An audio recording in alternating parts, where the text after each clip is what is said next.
Call this meeting to order. Shelby County Supervisors is February 6th. Do you guys have any conflict of interest on the agenda today, man? None. Okay. Any changes to the agenda, Mark? No. Okay, do I have a motion to approve the agenda as presented? Motion. Second. Motion by Charlie, second by Bryce. All those in favor say aye. Aye. Motion Carried. Approve the minutes for January 16th. Any changes, Mark? No.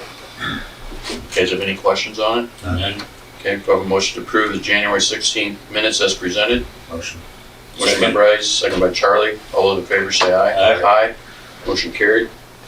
Had a chance to look over the claims. Yep. I know you had a question earlier on one. Any other questions? No. I have a motion to approve the claims as presented. Second. Motion by Bryce, second by Charlie. All those in favor say aye. Aye. Motion carried. Secondary roads report and a utility permit resolution. Good morning there. Good morning, gentlemen. Morning, Chris. How are we this morning? Good. How are you? Good. Survived the first couple weeks? I did. Everything's going Still fine. together? Yeah, Okay. everything's still here. You made the snowman. Yeah. Well, I'd like to say I have that much fun, but I don't. Out there. You must have good fall. I wish. I wish. We were out and pushed everything back and, yeah, spent some long days out there, but the guys did well. And we did the best we could to get everything shoved back in the ditch, so hopefully it's all melting there rather than Yeah. on the road. And Yeah, road's starting to dry some. yeah, I think that'll help us going forward. And sounds, they just said on the radio, I think I had St. Joe on, but it said 70 degrees coming up. So that's a little warm for February. Yeah. But I think let's do a little paperwork first. Okay. First thing, right-of-way permit, and that would be for rural water. They just wanted to install a new service to a house. We have their bond and their insurance on file, so bore under the road and just a short distance in the ditch, so it shouldn't be a problem and doesn't affect anyone else. So if you, Your recommendation is to move forward? I would approve it if you gentlemen would like to. Okay. Motion approved. Second. Is that resolution 2024-14? No, this would be right-of-way underground permit application 2024-02-06. Okay. 1206. Okay, any other questions on the permit, guys? No. Have a motion to approve? Yep. Motion by Charlie, Second. second by Bryce. All in favor say aye. Aye. Motion carried. Okay. Okay, the resolution now that is 2024-14. What that says, and that's something that the DOT needs, it just says that you as the board allow myself to sign off on the DOT projects and approve works. So Yep. that's required whenever a new county engineer is hired. So. Yep, we did that in the past. Do I have a motion to approve the appointing of Chris Frederickson as county engineer for the DOT projects? Motion. Second. Motion by Bryce, second by Charlie. All those in favor say aye. Aye. Motion carried. Thank you. Okay. And Mark, you've got a copy of that. I've got two, put one in your box upstairs once I get them decided. Okay, okay. How's that That sound? sounds good. Okay, so that's everything I have that needs to be approved. Just a couple other quick things for the secondary road department. We finally received our new motor grader. Oh, you It's did? been ordered for over a year, so. Good. It rolled in the middle of last week and we put the snow package on it, so if we get any snow, we should be ready to roll with that again. Hopefully we don't have to use it. One other big thing, and this is just kind of a housekeeping event, I know Brandon had talked to you about purchasing a small lot of Defiance next to our building so we could put a bathroom in. I have spoken with them again with their, well, it's gonna go to their town council, just to try and get the ball rolling and see what, where everything got left off. I'm not exactly sure, so try and get that done so we can have a restroom installed in the shed Defiance. That's greatly needed. So hopefully by the next board meeting, maybe I'll have something to bring back and we can try and start finalizing anything on that. You need Marcus's That help we on need. anything? Yeah, and I did send Marcus an email, so hopefully you got it. I can resend it. Okay. Just to see where we need to go and to get everything hammered out. So, other than that, yeah, everything is still going. The weather's quite warm for February, the frost is coming out. So Yeah. we are going to go out and just put very little rock kind of in the absolute sore spots and try and hold them. Yeah, there are some spots that do need it, to get some rock in there, Yeah. so when it does rain. Yeah, so just try and be pretty easy on it and get the worst things just so we don't lose a bunch if we do get more snow coming. So. Right. And Chris and I talked last week when they were talking, the rain or so coming in last week, we were ready to put embargo on if we have to for a few days. We Right. still have that in place if we need to. Right. So I ask everybody just to watch when they choose to haul, or if they can help us out a little bit, that'd be appreciated. So. Yep. That's all I've got for today. Are you getting closer with hiring an assistant? Yes, I'm hoping. I ran through another couple interviews, and hopefully here, at least by next meeting, I'll have some completely hammered out. But yeah, Okay. hopefully here Moving along. in the near future. Yep. So you can have, it's good. Yeah. Good. So Okay. hopefully we can get something squared out because spring will come and we'll start rolling pretty hard. Right. Thank you. Thanks, Chris. Thanks, gentlemen. Next on agenda, Carolyn Bloom, Treasurer's Report. Morning, Carolyn. How's everybody this morning? Good, how are you? Good, you? Good. We'll start off with the semi-annual report. If you take one of those and pass it down, please. So each of these are front back. The first one is for the current time period, July through December, which if you turn it on the back side there, I'm certifying that I balance to the ending treasurer's balance. Column there, the 9.8 million. And then the other sheet is just if you'd like to do a comparison for last year at the same time.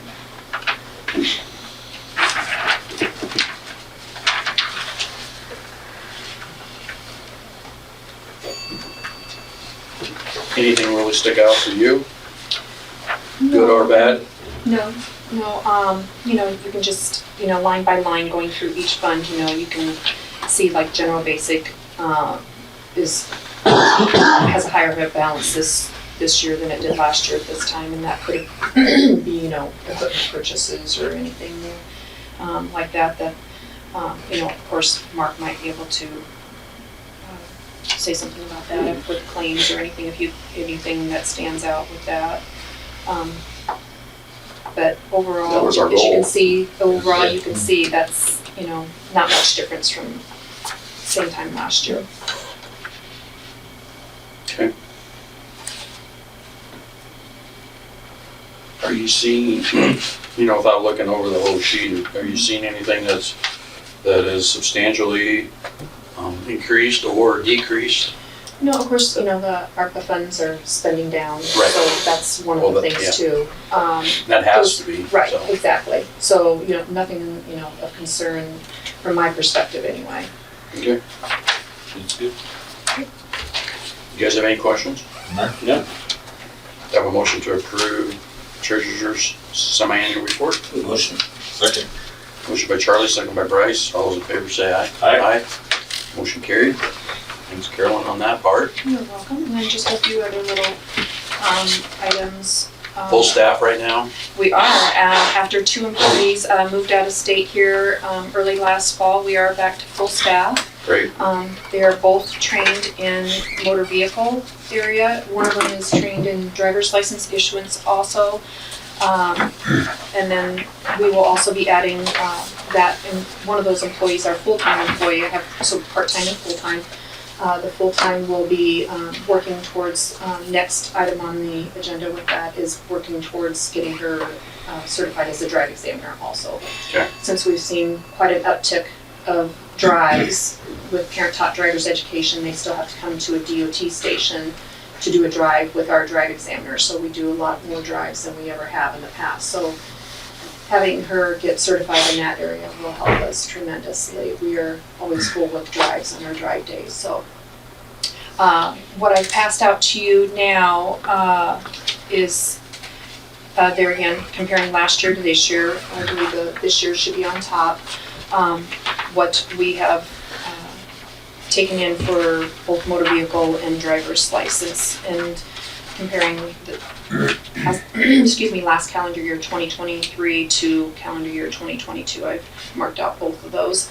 As you can see with that, on the driver's license to the county that we get, there is a little bit lower those last couple of months because we weren't able to push people through as quickly with training 2 new employees, so. True. Yeah, but we're back up and, Still real consistent though. yes, yeah. And I was actually surprised, because it seems like, car sales were, there was a lot more car sales, for a while there, and I thought it maybe had leveled off, but the numbers are showing, it's still in quite a increase again, as usual. So a lot of the car sales now are coming through ERT, which I have a few figures on that too, electronically, I should say. People can either get their paperwork and bring it, come to our office and do it. Otherwise, when they're at the dealership, they can transmit it to us electronically, the dealers can. So just, these are statewide numbers for ERT in 2023, just to show how significant the process change was over the last 12 months. And then they've also now implemented used cars to be able to do the same thing with that. So back in January of 2023, in the state of Iowa, there was a little over 4,000 electronic titles issued. Come October, November, and December, starting in actually August, we're in the 14,000. So we've tripled the numbers there that come through electronically. So what that means is we're still doing all the same paperwork that we normally do. We just don't have the customer right in front of us. We're just doing it electronically that they submit that to us. So, and same way, if the paperwork isn't filled out properly, we deny it and the dealership has to correct it and get it back to us. So this, like I said, as you can see, that's kind of why I wanted to bring these two things nice up at the same comparison. time. The numbers are there, and it's just coming to us in a different manner sometimes. Okay. Any questions about any of that? And also I want to point out too, there is, for the amount that the county gets for this, the amount that the county gets is $2.50 from each title that we do. Titles cost $25, the county gets only $2.50 of that, the state gets the rest. So just so that you can kind of have some idea, and same way with like each new registration that we do, each fee for new registration that we do, we get $1. So it's not much that the county gets. To get to those numbers, it's a lot of transactions to get to those numbers. They And that's are set by the state, correct? correct. That is set by the state. Yes. There is something that across county titling, which I've touched on a little bit. Right now we do contiguous county titling, which is all the neighboring counties around us. The Treasurers Association is trying to push through that we actually get paid for doing other county title work, $10 per title. So hopefully that will push through. It made it through the House last year, and so it's part of the legislative process this year. Again, that we actually get paid to do that. Similar to what we do right now for driver's license, which I wanted to elaborate a little bit on that. Driver's license, beginning in July, there was a new law that went into effect. Anyone coming here does not live in Shelby County or own property in Shelby County, we can charge $10 for those people to come here to have their driver's license issued. I've mentioned it in past reports to you that we have a large influx of people, and it seems like that parameter keeps getting farther and farther. We have, instead of just having people maybe from Avoca and Hancock, now we're getting people from Oakland, and it's the Pottawatomie County areas where it seems to be coming from. And because their wait times are a lot longer to get in, and they can get in and schedule an appointment here with our office. So back in July, like I said, July 1st of 2023, we did take that on as far as being able to collect, because it is optional for counties, don't have to charge that. But we have staff to pay and to do those. Absolutely. Yeah. So trying to help recoup a little bit of those costs, and that's to help the county with that as well. So in just 5 months' time, July through November, we took in $2,040 for out-of-county driver's license fees, $10 per customer for licenses that we issued. Now, that doesn't mean like when they're coming here to take a test and it takes maybe 3 or 4 times to test, they don't get charged that. They only get charged when we issue. Same way with if they come here to do a drive, if they don't pass, we don't, of course, issue them the license, so it's only when we're actually issuing the license. And that $2,040 that we collected in that 5 months' time, that goes to the county's general basic fund. So, any questions about any of that? That was all kind of put together there. No, appreciate with the those- information. Mentioned earlier, self-taught drivers ed. When did that start? Probably, well, it started during COVID. Oh, okay. It's So- an option. Yes, so parents can teach their kids driver's ed and they don't have to go through like wherever to have that put on. They don't have to go through like driver's ed, which it's not through the school because it's after school. It's not really associated, driver's ed isn't really associated with the schools anymore back in the golden days like it was when we were there. But they don't have to pay that fee to go through driver's ed, so they're parent taught. But the end result is that they have to come to a DOT station and drive with one of our drive examiners to actually pass and get that license issued to them. So, yeah, that started during COVID times to keep, changes, and it just, they didn't take it away, so. But out of the drives that we have today, 3 of them are parent taught driver's ed. So it's usually half of them, and that was something else, reason why driver's license fees might be down a little bit too those last couple of months is because we have to stop doing the drives just to have people in office and do the training. So we stopped doing the drives to keep everybody all hands on deck getting that. Some pretty harsh weather too, where people Yeah. don't Yes. want to be out. Right, because it's an automatic fail if they happen to slide through a stop sign. We don't want to set them up for, something like that. Great. Okay. Keep it simple here today, so unless Appreciate you the have any update. questions, yeah. All right, you. always feel free to stop Thanks, by if you have Caroline. any questions to that. Thank you. Okay. Next on the agenda, solar wind farm moratorium update resolution. Tony, you can get the hot seat now. I'll give just a little background. We had discussion on this a couple meetings ago. I know Bryce and I had attended an ISAC state supervisors meeting, and there was a lot of discussion on wind and solar. And the lobbyist for ISAC, policy person, said they expect in the next year or two, and I don't see it happening this year because I haven't seen any bills on it, that the state's gonna intervene and start having some state standards for wind and solar. That's correct. And so with that being said, we've had a moratorium on for about a year. And Tony and the zoning have been looking at updating ours. The reason we had the moratorium on was we needed to update our policies. And we didn't want Basically, somebody. our ordinance doesn't even speak to them. Right. And that, so we actually need something. Okay. Yeah, we need more than something. Right, but I mean, Yeah. right now we have nothing. Yeah. And so we didn't want somebody coming in here and it's a free-for-all. And so that's why we put the moratorium on. And before we move forward, and with that talk being at the state level, I reached out to Tony and I really didn't want them to go through a ton of work. And then here in a year or two, the state comes in and throws that all out. And so just everybody knows, we do not have anybody knocking on our door for wind or solar. There's nobody pushing us. There's nobody showing an interest. So it isn't like we're trying to keep somebody back. But we also don't want somebody to apply for something and then we're not covered. Okay?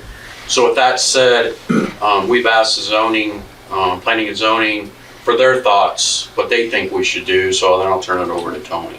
So the typical things that are addressed in ordinances that cover wind and solar, particularly wind, that's kind of the thing that's probably furthest down the road in the state and in the nation right now. And I should be clear, we're talking commercial. We're talking about the projects where they're putting out a lot of power, usually by a power company or someone heavily invested that's selling directly to power companies. So we're not talking the person that wants to put a small generator by his Right. fog confinement, or solar panels on their roof, be it their barn or their They can house. still do that. They can still do any of that sort of stuff, subject to some setback stuff and so on. We're talking those large commercial projects like what you see in Pottawatomie County down there by Walnut, over in Crawford. Crawford. But yeah, we're pretty, other than Harrison, we're essentially surrounded by them right now. The zoning commission, which is the entity that's empowered to basically try to put something together, make recommendations to the board of supervisors, had several working sessions over the last year. They even brought in somebody who had been in the industry for years and got input from an industry person, and had been working on things. And the typical things that are addressed are setbacks from property lines, setbacks from houses, specifications on how loud something can be from the tower. One of the hot buttons these days too is flicker, so as the blades are turning and the light, appears to be flickering on a house or so on. Those are usually the three main things that are addressed. And then there's lots of other details such as how our roads dealt with as far as the construction, and then the maintenance of it and so on. They do a lot of actually alteration of driveways and widths of roads when they're trying to bring in major components. So the commission's looked at a lot of this. Several of them have taken it upon themselves to actually visit sites and so on. We're working on some concepts, observing what's going on with a lot of the ordinances in other counties. And an interesting trend here in the last several years is counties that do have turbine projects and have had them established for some years. Early. Even early ones. A lot of them now are going back and revisiting and actually pushing things further back. Towers are growing in height. The blade widths are getting longer, the span. And with experience, they're pushing things further back. So well, I guess I should say, first of all, my sense is they were going to be very restrictive on placement as far as their recommendations would go. I'm not saying it would have been possible to do, but they were talking maybe a mile out from houses and things like that. Seemed to be the consensus I got as they were working through things. And then when it came up that the state might be actually stepping in and doing something anyway that would negate any of the work they did, they recommended putting a pause or a moratorium on it to see if something would develop in the next couple of years. And that they did specify too that they were only happy with putting a pause and stopping the work if there was going to be a moratorium. Right. So that's essentially where we stand today. The solar, we're talking about the large solar panel projects out there, again, the commercial scale. Over in eastern Iowa, there's several that are 100 to 200 acres. They're taking farmland out of production or maybe the side of a hill and just putting all the solar arrays on it. And then there's still things to be determined there, such as glare and reflection and so on. And I'm not saying And it's water unsurmountable. Well, yeah, that's true. That's a lot of surface area that's collecting the water. And where's that going? Is it able to soak in once it gets to the edge of the panel? So there's various things that just kind of need to be resolved and figured out. And as Steve said, I am not aware of any projects being proposed for our area. But at the same time, as it stands right now, we don't have anything that speaks to them in any way. Right. And so the commission essentially does support a moratorium for a year or two to see how things shake out. Even our neighboring counties, Pottawatomie County's been having public hearings about what to do, and I want to say contentious. I mean, I'm not saying that they're fighting, but they're getting maybe 60 or 80 people at a public hearing. Roughly half of them are for, roughly half of them are against, and it'd just be nice to see how things shake out a little bit on, maybe some common standards or where things go with that. It used to always be Shelby County was not considered a good candidate Just gonna say that. for power. I talked to Mid-American years ago when the projects were going in south of us, and they said we weren't a good candidate because we're not right on a major transmission line, like running from Chicago or Denver or something like that. Right. But as they're filling in all the low-hanging fruit areas, they can start expanding, and we're not horribly far north of like that Avoca substation. Right. So it's not inconceivable that they wouldn't come here. Right. But so far nothing's been proposed. I know, because my time on the board, I've probably been to 3 meetings on wind and 1 meeting on solar with companies. willing to give us a proposal, and they never go nowhere. Mhm. And it always comes back to the transmission line. So it isn't like our moratorium we have in place now has kept anybody out. It's to protect us.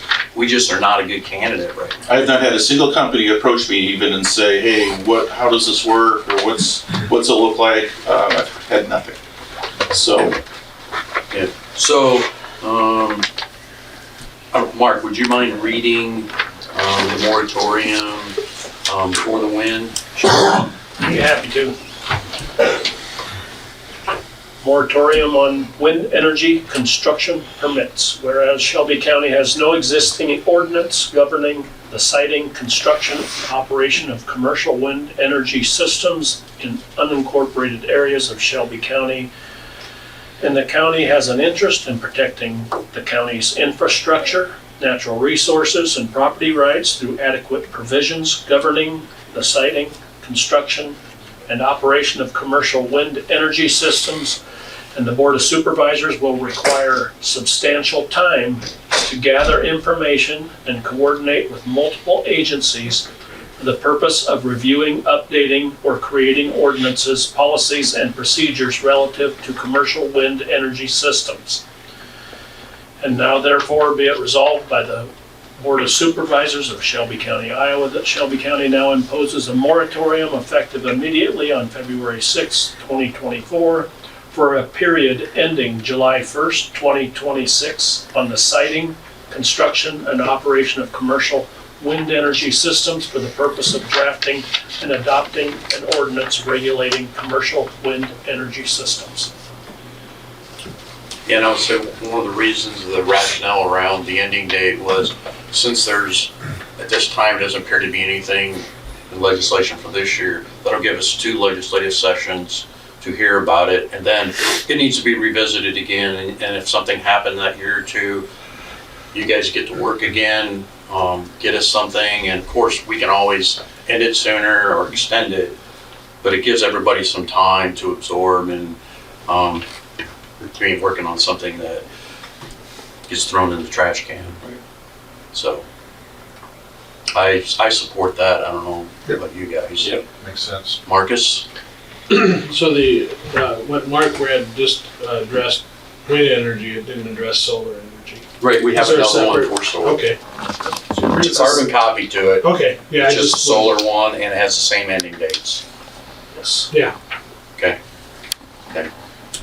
Do you have anything else, Tony? I do not. I guess the only thing so maybe I do. On the solar, several years ago, REC I heard was looking at doing something, our local REC, maybe down by the county farm or something like that, but Not I've heard nothing since then, and no one's actually ever come to me and said we're looking to do it. It's just more I've heard, hey, did you know they're looking to do this? So Right. if we're gonna say no one's proposed anything or whatever, again, I don't think anyone's ever talked to me directly. I've heard nothing, even rumors in the last year or two about a solar project. Well, we'll go through, do I have a motion to accept the moratorium extended till July 1st, 2026 for wind? Motion. Okay. Motion by Charlie, second by Bryce. Any other questions? And this is the third extension, so it's not Right. like this is out of the blue. Right. All those in favor say aye. Aye. Aye. Motion carried. Do you have anything else to say on the solar? So do I have a motion to approve the moratorium on solar? It's a carbon copy, again, of the wind, same ending date, July 1st, 2026. Motion? Motion by Bryce, second by Charlie. Any other questions? All those in favor say aye. Aye. Motion carried. Thanks for your due diligence and staying on top of this. And Thanks, Tony. Well, and thanks to the zoning commission, they're really taking it seriously and wanting to do a good job for the the citizens, and they understand people might have an incentive to lease the land for it, and they're understanding of that, but they're also very cognitive of how it potentially affects other people in the area, as far as neighbors and so on too. So, I would suggest you still stay on top of this and see just what other counties are doing and where it's moving to. it's definitely moving to further setbacks, less Oh, of yeah. them, or even complete bans. Yeah, there's a couple counties, Madison's one of the first county in the state to have wind, and now they have a moratorium on, and a lot of it's because after 20 years, they're not getting property taxes anymore, That was one of the reasons. The other reasons was the destructionist under their roads. And he said they said part of it was their fault. They didn't have that in their ordinance as far as keeping the road safe and paying for it. Because they said if you don't have it listed, they're not going to volunteer. So, okay, thank you.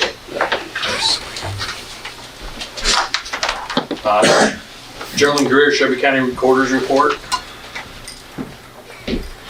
Hey, Gerald. Good morning. We have a new face there today. Good morning. Oh, I do. You might have this report already. Mark said he thought maybe he had you look and sign it already, but we'll just go over it.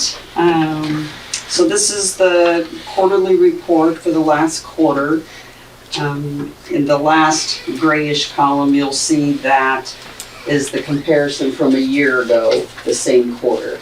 Okay. And as you can see from the totals, we're down. And that's, again, because of the real estate market and the recordings and. It was pretty close though, but It's not bad. substantial. It's not bad. Revenue stamps are a Less than little, $1,000. a little higher. Yeah. But other than that, I mean, we're staying busy. It's just a little bit slower time and it'll pick up. So, but that's really about all on that. I just wanted to talk about a couple things. Iowa Land Records search application, they modernized that in 2023 it's supposed to be easier to access the 23 million public documents that is on that system. There are a few people that have called and have had a little bit issue getting into that, so maybe it's not quite as easy as what they thought it was gonna be, but Not for older folks, but yeah, it could be. But we kind of try to talk them through it, but anyway, it's supposed to be easier for all of those that search. There's a lot of abstractors, title companies, all those that search that, and so that's supposed to be a little easier for them to search. At the last quarterly meeting that I attended, I talked about COT systems that did put all of our historical records online. And I asked everybody to kind of try to get in there and use that because we don't think it's very, user friendly. Some people did try and did give feedback. So we did get in contact with COT and they have made some changes. The biggest thing I see right now is when you go in to search that, it acts like it wants to charge you to search, and it really does not. It's free, but you have to get beyond that point before you can search. So we were still receiving a lot of phone calls saying, do I have to pay for this? And we said no, and Tony tried it and gave his opinion, which I was thankful for, directly to COT, and So it wasn't user friendly? that we told him it wasn't user friendly. It's better. I mean, we did make some changes after Tony tried it out too. But I just sent them another email and said, hey, can you remove that part that says that they need to pay? Because they get to Right. that part and I don't know how you got beyond that part. You told me to go beyond it. Oh, I just told you. I came down and talked to you. It's- He said, you have to pay. No, it's free. So I said, I asked him, can't you remove that portion of it? Because otherwise people won't use it. Right. So I haven't heard back from him yet. So I just did a survey for them asking what I thought of their service. So I told them. Other than that, one of the future goals we have, I just joined a committee where we're going to, our objective is to build support for change in recording fees and to modernize recording services across all 99 counties. And to achieve the goals, we plan to develop recommendations and options. We're checking with all the surrounding states to see how they handle recording fees. Iowa is the lowest of any surrounding state on their recording fees. And we have not changed recording fees since 1984. My God. So 40 years, we have not had a change in recording fees. And that's So- again set by the state.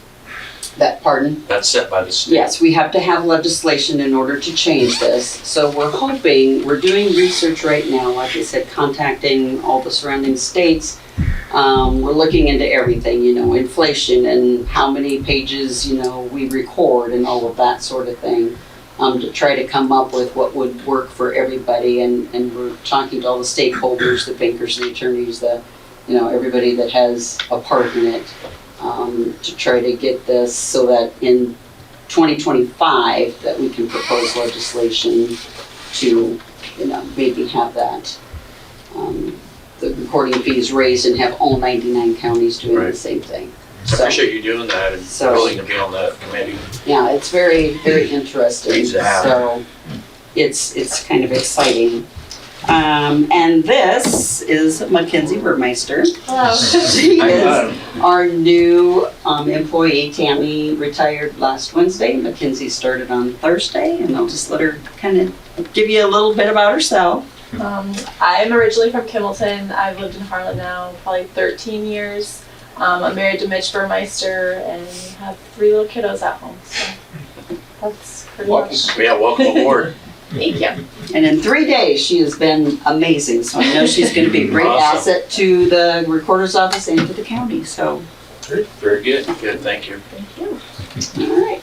Okay. Anything else for me? No, keep up the good work. Thank you. Thank you. Next on the agenda, authorize EMS to pay compensatory comp time earned. Who wants to speak on that? Neil? Alex? Good morning. Morning. Hiding around the corner. You was hiding around the corner. Was, yeah. I didn't see you there. It's full house. You can give a little background. Yeah, so, as of December 1st, county took over, ambulance operations for the county, or for the county now. Jordan, my assistant, is taking over as the interim director, and because it's starting a new department in the county, he's done quite a bit of comp time, and was unable to use his vacation that he was due, to re-up in December. We brought this up at my commission meeting a couple weeks ago. I forget the exact date off the top of my head, but we discussed it. You guys were there as well. And what we came up with was to pay him out the vacation that he was going to lose out of the EMA budget. And then anything moving forward. It's a one-time thing, One-time thing. because this is an exception for everything we're going through. Right. Because he wasn't able to use his vacation because Right. he was Just the timing of it. right. And then anything moving forward that he would earn that would exceed his cap of 160 hours of comp that is allowable under our policy or county policy for EMA would be paid out hour for hour out of the EMS budget. So instead of the EMA budget, since we were paying for the. And that's when he's capped out, because he's not capped out. Correct. Yep. Okay. So that's what we were looking for today. Mark, do you want to read that resolution? That's what I was gonna suggest, yeah. The resolution that goes with this, whereas the Shelby County EMS department was organized quickly and Shelby County took over operations for medevac in less than 1 month's time. Whereas no supervisory position existed at the time of the transition. Whereas the assistant EMA director volunteered to head the creation of the EMS department and was named interim director. Whereas the duties of both positions take many hours more than allowed by the EMA employee handbooks, and the limits of compensation time allowed are suspected to be exceeded in the interim EMS role. Therefore, let it be resolved that until July 1st, 2024, any excess compensatory time accumulated over the maximum allowed in the EMA handbook will be allowed to be paid out at 1 hour to work to 1 hour paid ratio. Signed timesheets by a county supervisor and the interim EMS director must be turned in and properly filled out to receive any of the compensation payout. Okay. And then we did check with Galloway on this, and he said it's allowable given the circumstance. Yeah, this is, again, exception Yep. through a resolution. I also want to remind everybody, and I'm going to read out of our handbook because that's where this falls under, that exempt employees, their comp time is way different than hourly employees. And I'm going to read this here. Exempt employees are called back to work.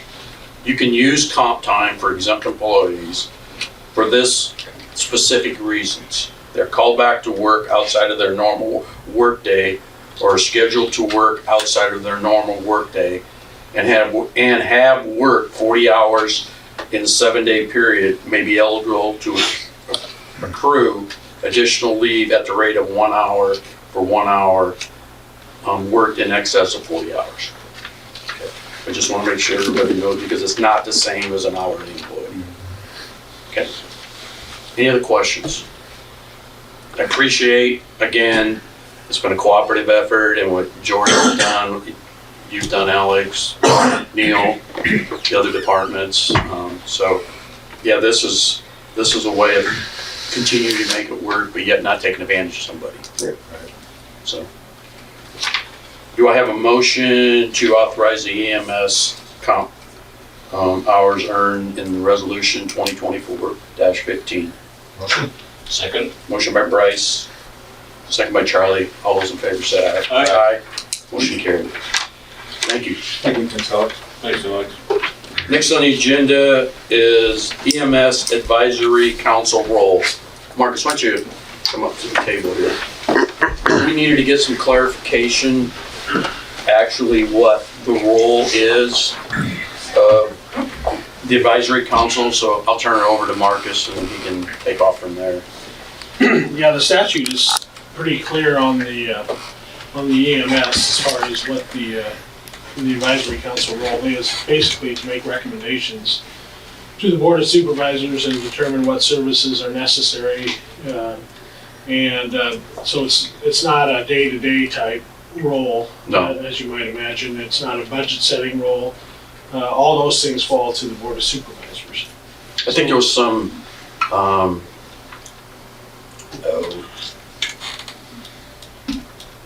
confusion, that's the right word, because the advisory council did recommend the levy rate for the referendum, but once the referendum passed, that goes out the window. That's correct, yeah. Yeah, the advisory council takes, they're most active when you're establishing the EMS, by making those recommendations as far as levies and as far as funding. But after that, they're just kind of they're an overseer in that they. Right. Making sure new needs are being. services need to be added, then they make that recommendation. But Right. their role is not very active once it's established. Right. I will say, for the time being, until we get a permanent director in place, the role is a little more involved than because we got thrown into this in a few weeks' time, and we really didn't have time to assess all the needs and making sure everything was getting covered. We looked at that council, again, as an advisory council, to help us get through this, because we have an interim director, everybody's new to this, and so our board expects some input there, but once we get that person going, then it's really just making sure we're staying on track. And then by reading the code, it also says in there that annually they need to give us a report of how they assess of what's going on with EMS, correct? Yeah.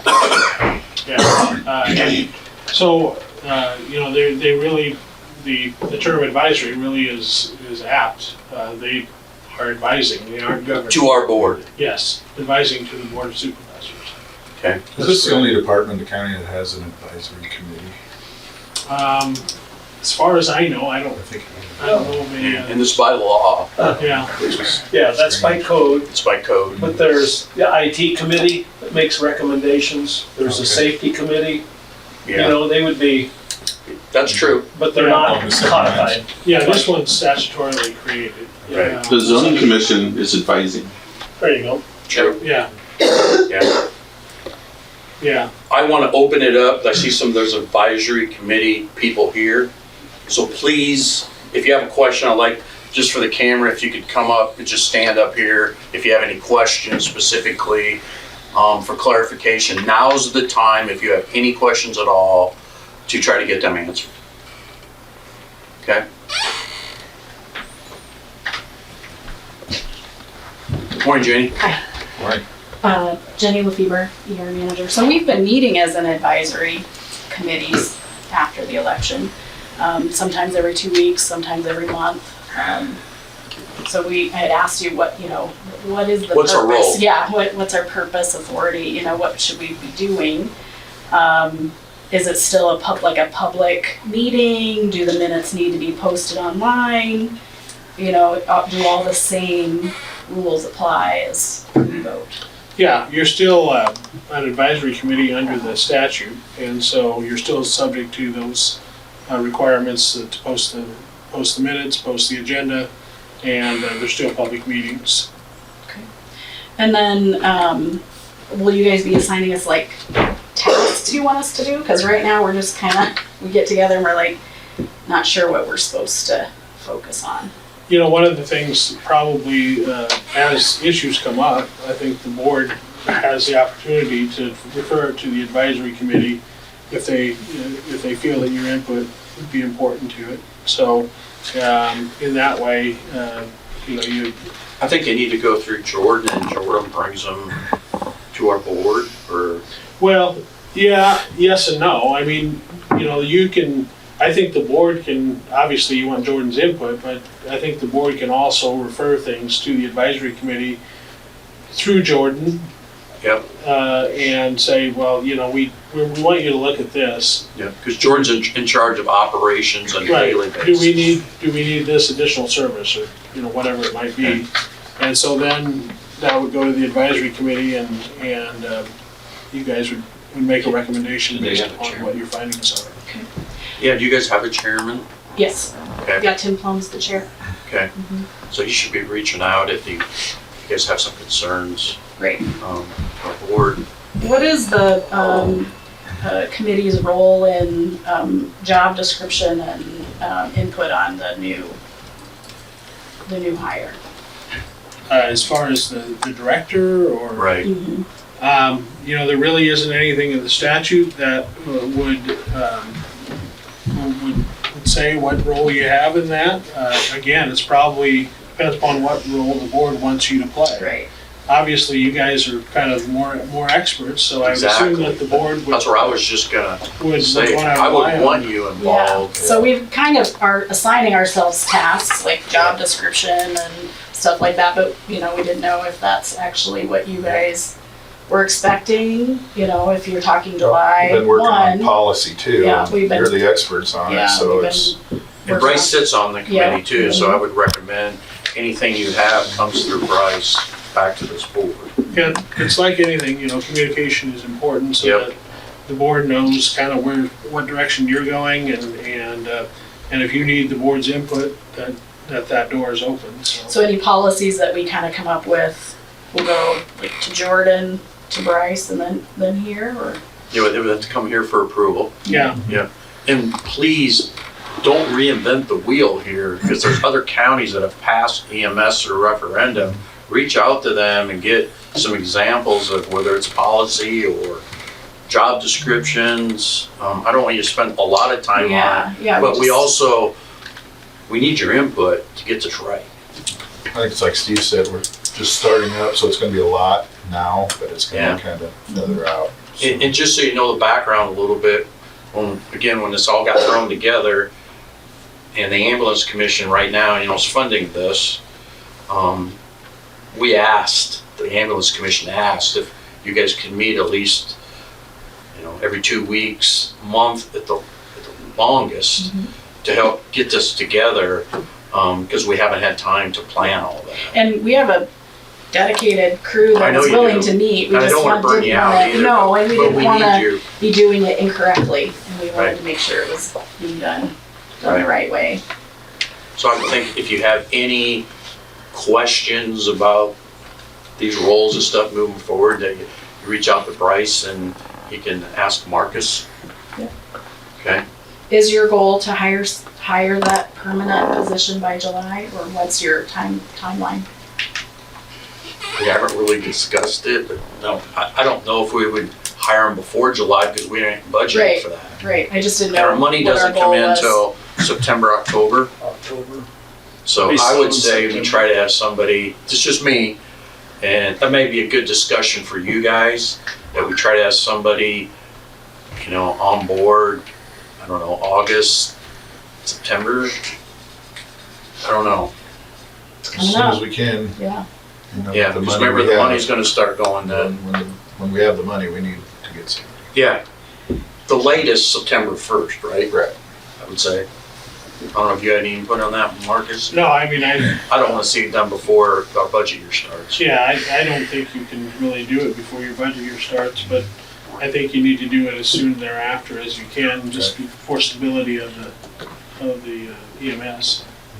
I would say July would be a good time to start advertising, getting things out there and see how the process goes. And certainly, I think it'd be a good idea for at least some advisory council members to be on the search committee for that.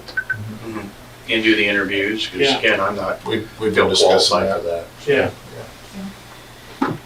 I'd say Bryce is a person, when you guys have questions, you need to go through, he's, you know, on the Oh, yeah, committee. he's there at every meeting. So we just wanted a clarification. I- on Right. Okay. This has been good. this. Thank you. Thank you. Anybody else, please come up here.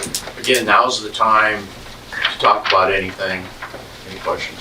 So I just, Alex? yeah, I just had one other clarifying thing. So I just wanted to make sure that I understood the process as far as Jordan was concerned Okay. and him writing policies and stuff for the office. Does it have to go through the advisory council first and then go to you guys as board of supervisors? Or is there stuff that has to come to you first, or what does that process look like? Because I know there's going to be policies that obviously the advisory council will bring up that will have to come through here, but there's going to be stuff that Jordan will have to draft up that are, you know, for the office specifically. And I think that process needs Yeah, I to be cleared understand. out. You're asking more the role of EMS. Right, and as the needs director. versus operation, day-to-day operation policy. Yeah, and I want to make sure that we have that correct so that we Yep. do it That's the right. way I see it. Go through the advisory committee and then. That's what I was gonna say. Yeah, I mean, I think that, again, using the advisory committee in that role is a good idea simply because they're the experts. Okay. And, Exactly. so I think that's I would use them as much as you can in Okay. an advisory role because, again, like I said, they have the experience and can provide a lot of valuable information. It creates communication because if there's something even operational that the advisory committee doesn't support at all, it's gonna be a problem if we go, you know, approve that. I would Right. want to have that input No, and absolutely. work that out. Yeah, and I know it's kind of been it's been a whirlwind to put it lightly. And I think we just want to make sure that we get the Right. process right of, But on day-to-day operations and dealing with employees, Right. to me, that's Jordan's job. right, That's not the advisory council's job. correct. Am I right? Correct. So there is a fine line there. You don't be micromanaging day-to-day operations. Okay. No, I think that answers my question. Thank Okay. you. Thanks, Alex. Anybody else? Again, we appreciate, I see quite a few advisory council people here. Truly appreciate it, because without your dedication and help, this would not be a success. So thank you, thank you, thank you. Really appreciate that. Okay? Thanks, Marcus, for your input today. You bet. Okay. Thanks, Mark. If you have any questions as we move forward, again, reach out to Bryce and the board will address them through Marcus, okay? Okay, thanks. Next, Jordan, going through wage scale for EMS employee approval. Jordan? Good morning, sir. How are you? Good, how are you guys? Good, good.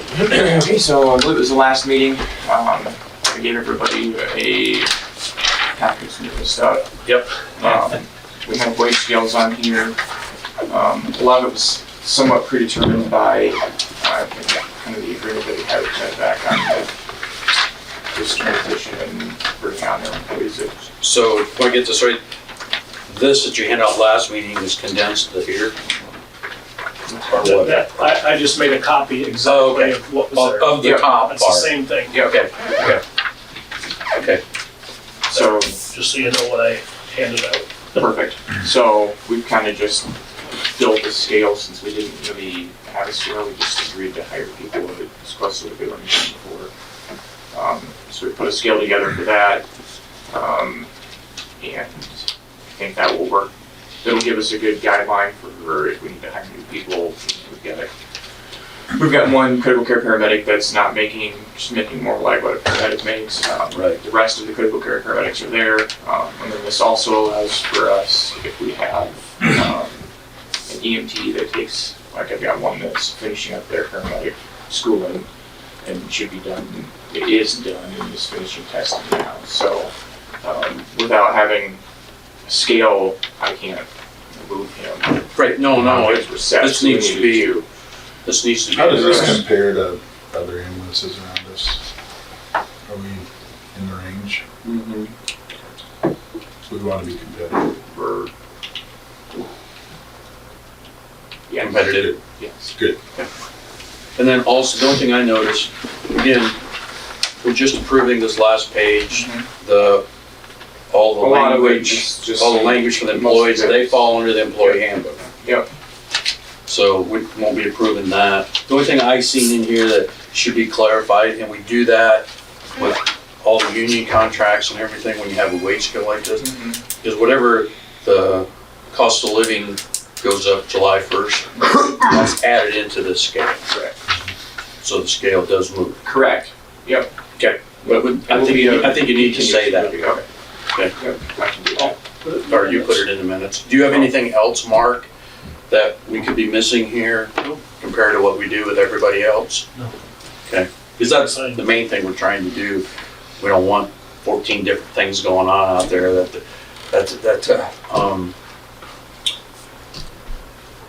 auditor's office has to try to keep track of. No, absolutely. So, okay. Okay, you guys have any questions? No, I think, they deserve everything they get. Yeah, and I appreciate you bringing this through. I was one person that kind of fell through the cracks, I think, a little bit. And so we're getting this, and again, it was all pretty rushed anyway, so. I appreciate Well, and that. we're gonna keep finding different things. I know. Yep. Last month we had 128 calls, which was about the most that they've seen in the last 5 years for a single month. So we were. How many? 128. Oh. When will billing revenues start coming in, your projection? Well, I have a meeting with PCC and talking to Michelle because I found out 3 weeks ago they couldn't get into our software for some reason to do the billing. So that has been addressed and fixed, and it was an accident on their end, not ours. They were trying to get in through the wrong portal, I guess you could say, for use of terminology. So they have been, that process has been started. All of the paperwork has been done, submitted. Most of it's been approved through Medicare, Medicaid, and Blue Cross Blue Shield. Hospitals have been filing and that stuff done.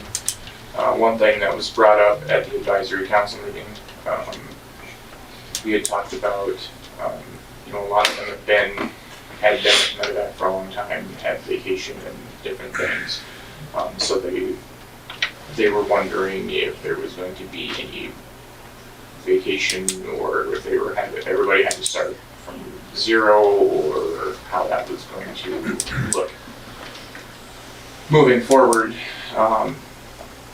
since this was such a sudden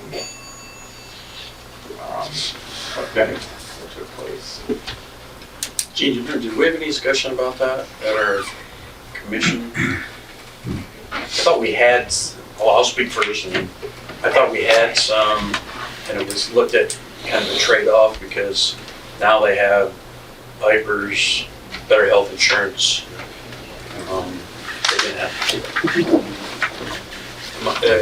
you remember those discussions? If I understand Jordan's question, it's more specific to time off vacation, Yes. is that right? Vacation. And Steve, I don't recall that specific, I know it was in terms of compensation, but specific to vacation time off, I don't recall. Yeah, that was. Okay. We talked about it in the advisory committee, and we thought it should just come across into our scale. How many years of service they have is what they qualify for, is what the advisory committee thought would be best. Okay. Marcus, you have any input on that? Maybe is that it? That might be a question for Mike Galloway, because it's kind of a personnel. Yep. I mean, I could speculate, but that'd probably be a better option. Yeah, because this is out of the realms of It the is, handbook. yeah. It's also out of the realms of what we have. Put it on the agenda for next meeting. Yeah. Yep, I'll reach out to Calvin. When we established the 2080 with law enforcement, with city and county, that component was addressed. So there's some roadmap there, if you will. And I believe we've done that through resolution, and how to recognize a few of those employees. Would you forward that to me? You bet. Okay, thank you. Okay. Anybody else have any comments on that? I'm really open to it. Neil, I think. come on up here. We did meet with the advisory council last week on this topic, and like Bryce said, we thought that maybe it could come into the scale similar with the county. It would only be for service time in the role with medevac, not with companies prior or service time prior to other places. It would be medevac only because they were serving the citizens of our county during that time frame and are continuing to do so. So years of service with medevac, we're just going to roll into. Okay, so it's not just carryover vacation, it'd be their service too. Years of service of where they fall. Is that similar to what you did with It the is. city? It is similar to what I did. The only thing I did is I had a previous office that I did not put anybody above those people, where this is a clean slate, everybody's new to this office. So I think you can rank them with years of service at medevac, only the years they were serving the citizens in this community. The only other thing, Jordan, I don't know if you were gonna bring it up, that would maybe be a good discussion piece for next agenda, Bryce, but we also talked about it with that sign-on bonus that they were talking about. I just didn't want that to forget to get discussed. So. Yeah, so we did do something similar on the 2080 with the city of Harlan. I brought in their years of service for the one-time hiring process, as far as where they ranked, with years of service throughout the office. But I did not put them above any. Say I had a deputy that was hired and only had 3 years of service for me. It did not outrank that deputy. They just fell into like a category below him, I guess. Sure, understand. So I did categories more than anything versus year for year. Okay, good information. Yep. Caution the board, I don't know about retiring. If you give somebody 10 weeks, do they get half their vacation if they retire in a year and a half? Don't you guys address that? Yeah, I know, that's just one of the. Yeah, I know, I understand what you're saying. I'm just starting to think of that stuff. Converting sick leave to vacation, I don't know. You didn't do anything with sick leave though, did you? Just vacation? Okay. Just vacation. Yeah, I don't know. Just vacation. Yeah, sick leave would start at 0. And years of service were on that scale, but hire date was the higher date. So if they were gonna retire from the county, they still only had X number of years with the county, based on hire date. Were they able to bring vacation in, or did they start day one and say they had 10 years in, they got 2 weeks? Yes, the majority of them I started, day one, they started with like 40 hours of vacation. Yeah, so they didn't carry anything in. No, they didn't bring nothing across. Yeah. Nope. Okay. Okay. Okay. And then the other thing, like Neil had said, it was when Medevac was trying to get staff, they were offering sign-on bonuses. And that was through the ambulance commission, was helping to support that. And so there's some unpaid or non-finished. That would have to go through the ambulance commission. I'm working on trying to find what was agreed to and I'm trying to get all of that information. Christie might have that. I know that Jenny had been talking with Barry, maybe she can speak on it a little bit more. Yeah, I did push that question to Barry, and he said that was addressed at the time of the transfer, and that was supposed to be addressed in the budgeting of the new program, Okay. those sign-on bonuses, so I don't know if So you're saying it should be in there? it should be, Okay. have been accounted for, Okay. those outstanding bonuses. Because that's gonna be my final question, when all this comes to the table. Do we have in the budget to do this? Mm-hmm. Yeah. And Jordan had sent a list of those pending bonuses. Okay, thank you. Yeah, so I'm working on trying to get all of the details. Yep. I've got a general idea, but I'm trying to make sure that I get everything. So as I start receiving information on it, I'll start sharing it with you guys so we can start at least looking at it. And then, when I reach out to Galloway, I will CC you in on that. Okay. So as you're getting that information, run it through him. Okay.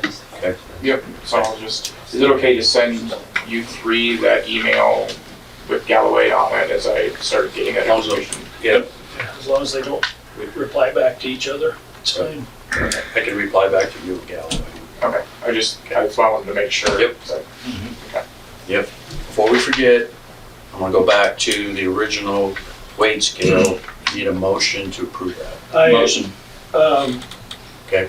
I put in the minutes, the wage scale will be approved as follows and shall be amended as cost of living raises are awarded annually on July 1st. Okay, because I didn't have that in Yep, there. that's what we do with the other ones. Yep. Was there anything else that you had different from this? Yeah.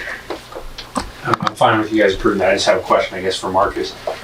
Number one, are they union eligible? And number two, what is the union's impact going to be if they are to this wage scale? I'm not following you. For us, we're union eligible and the union sets our wage scale. Right. So my question is, are these employees all, or should they be members of a union currently? They're not though. Are they eligible to be? I think I don't any know, that's a- employees are eligible. That's a Galloway question again. Okay. At the present time, they're not Okay. union members, so they wouldn't be governed by the union contract. Right, yeah, no, they're not. So, Just something to think about with the wage scale, I guess, is if they get involved in the union. yeah, which that would have to be Down the road. adopted anyway. Yeah, correct. You know, and we're gonna be looking at, the contract, we're on our third-year contract starting July 1. So reopen. So- this year. Yeah. Next fall, or this fall, we'll be Good. opening that up for the next contract to come up, so that would be a time before that. 'Cause I think you've been yielding some questions out of you, Jordan, as far as union goes. Yeah, they've been asking questions, and I think we've been kind of just trying to field the questions and give them to like the dispatch. Yeah, that isn't something the board initiated. Right. So I've been trying to get them in touch with Susan, who's the union rep for the dispatchers, to kind of help with that. Yeah, so again, everything the employees have now, it's the same as all non-union employees. Correct. Through our And- handbook, Right. so- unless they get a union bargaining group. Correct. That's why I wanted to try to come up with a wage scale, something that we can use until if they decide to make a union, Yeah. they make a union, then they can change or whatever. But at least we've got a scale set now and they're not in a union. Let's start somewhere. Correct. Okay, I will ask that question too. I made a motion to approve. So Charlie made a motion to approve the EMS salary wage scale price. Second, all those in favor say aye. Aye. Aye. Motion carried. Carried. Okay, so then, now that that's approved, can I, my critical care paramedic that's below this, can she go ahead and, can she submit a wage? Yep. I believe that's all I have for today. Okay. Things going okay? Yep, we've been running enough now where our ambulances are going in for their first service after their initial service already, so, Okay. constantly ordering supplies, and we're gonna build a supply stash inside of the bays that we have right now. They're just didn't apply. Just making a lot of continued. Have you had a chance to compare? I mean, you've got a couple months now, budget-wise. Well, now that we are on our kind of a more toned down, you could call, schedule, our cost of employees has definitely decreased from what it was initially in December. So, Okay. Are your supplies under lock and key or? The building is under lock and key, and they're in behind the squads. Some of the supplies are under extra lock and key on archives and things like that, or in dual locks and safes and things like that. But, so we will have a supply area here over the next 2 weeks that will help. Okay. So, Okay. thank you, guys. Supervisors report. You guys have anything? Southwest Iowa Juvenile, we're just working on budgets. Everybody else is, The only thing I got is for Southwest Iowa Mental Health Region. There's 9 counties involved. The state's looking at reorganization again. And so we could have 4 to 5 more counties joining our region. Don't know yet. So. And the last thing I have is we have a Farm Bureau meeting with Farm Bureau boards Thursday at 6:30. Yep. Chris, you'll be there? I'll be there. Mark? Plan on it. Okay. Sweet. I do have a new grandbaby someday in the Okay. near future, so I plan on it. Okay. Just let us know. Okay. Charlie? Just had SWPCO is building on their building and they're about completed. That's about all. Okay. Todd Lean, Chamber report. Good morning, sir. Morning.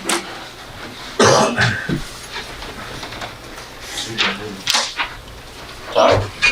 Morning. So, just a couple items to note. On the February 16th, starting at 3 o'clock at 506 Market Street here, we have a business that's moved there called Studio 712. So we're gonna have a grand opening for them and a ribbon cutting.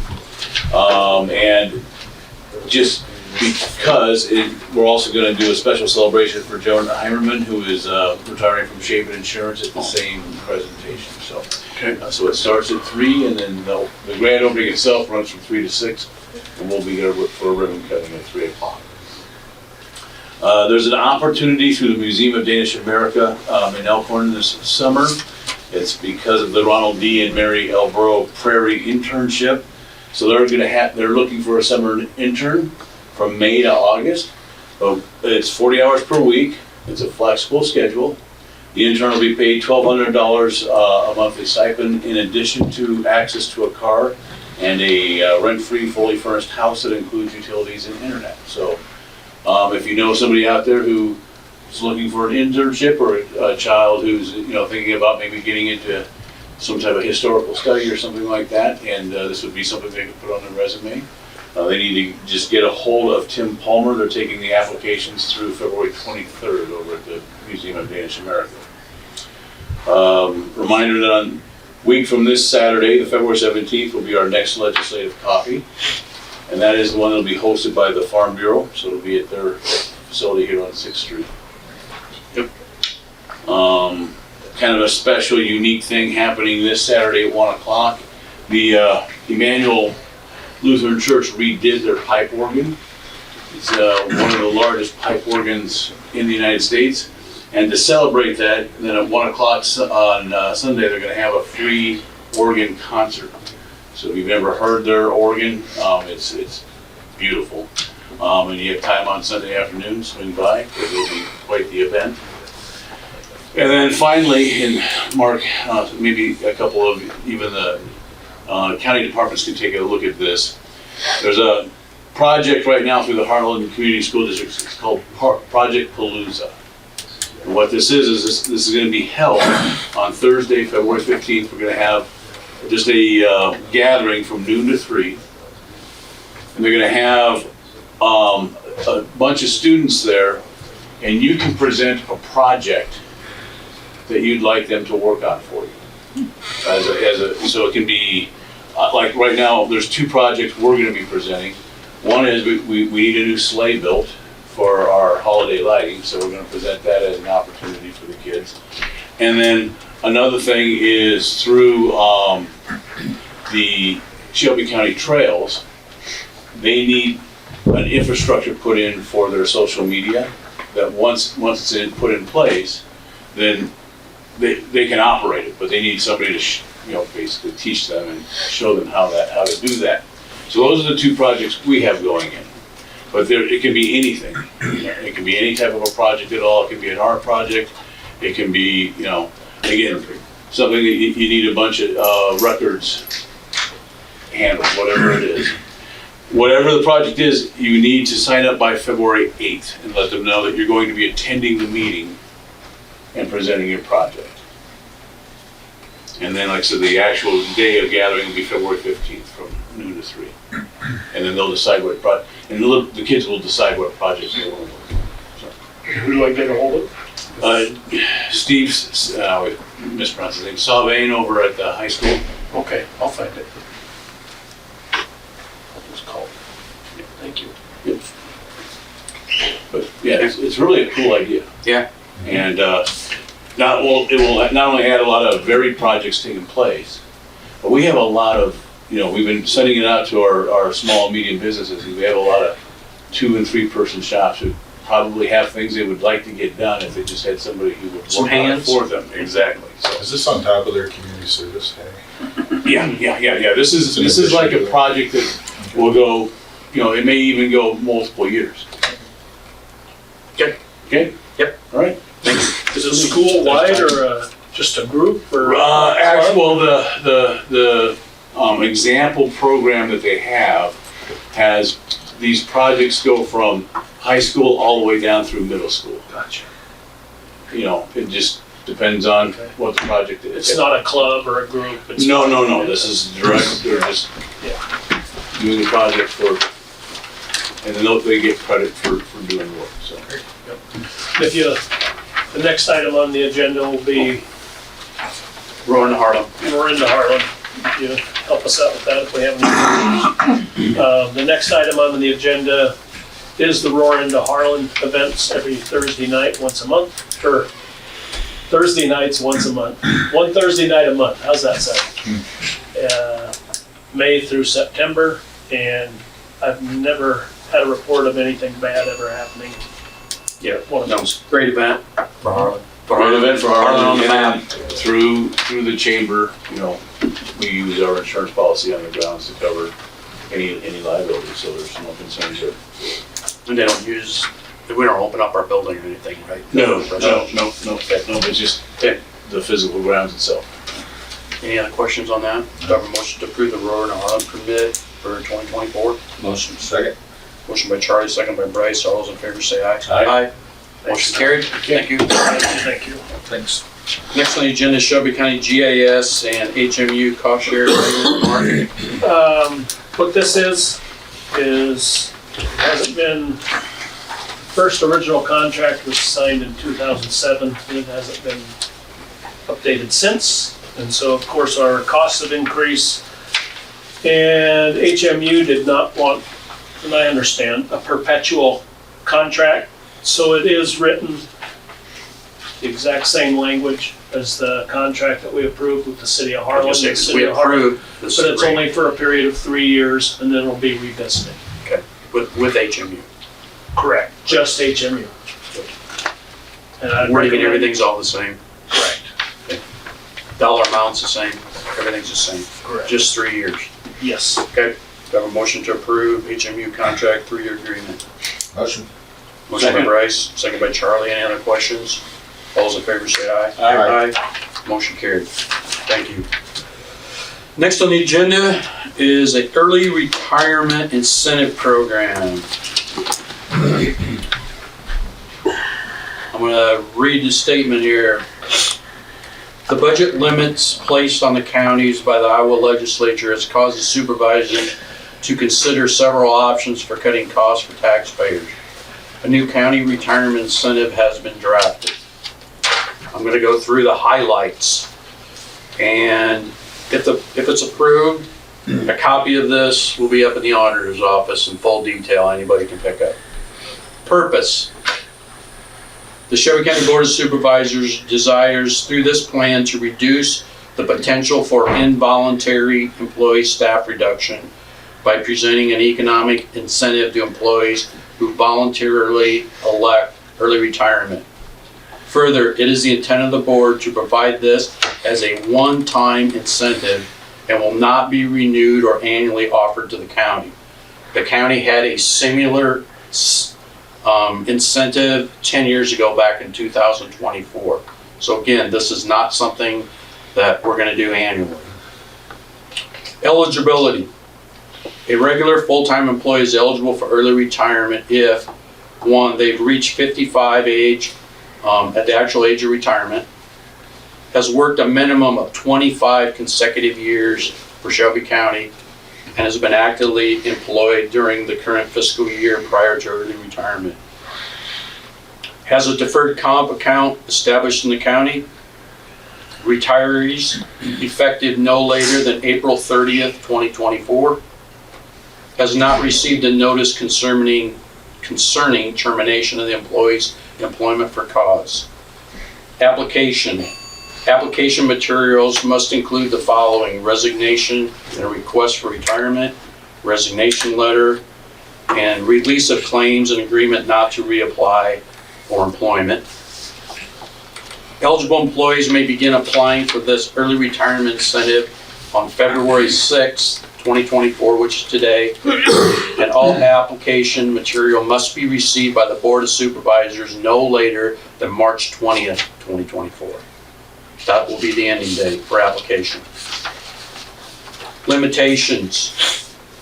Employees who are eligible may immediately following the board's adoption of this plan. Recipients will be determined on a first come, first served basis. So as we receive them, we'll either be approving them or not approving them at the board if they've met all the guidelines. Early retirement benefits. An eligible employee who is approved for early retirement will receive $15,000 in deferred compensation.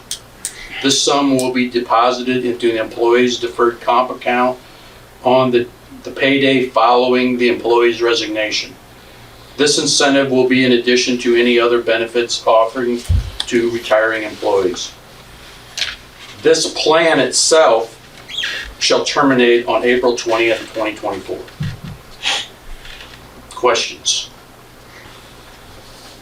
I think it's pretty self-explanatory. Mike Galloway and his staff put this together. Again, we do not know what's coming down the road. We're actually, here in a few minutes, we'll be working on our budget workshop. So anybody that's eligible can apply. Okay, you have to have 25 years of experience is the main thing there in 25 years, or 55 years of age or more. Questions? Questions? Anybody? Okay. Do I have a motion to approve our voluntary early retirement plan? Motion. Second. Motion by Charlie, second by Bryce. Any other questions? All those in favor say aye. Aye. Aye. Motion carried. Thank you. At this time, we're going to recess and start our budget workshop in about 5 minutes. So thanks, everybody. Appreciate it.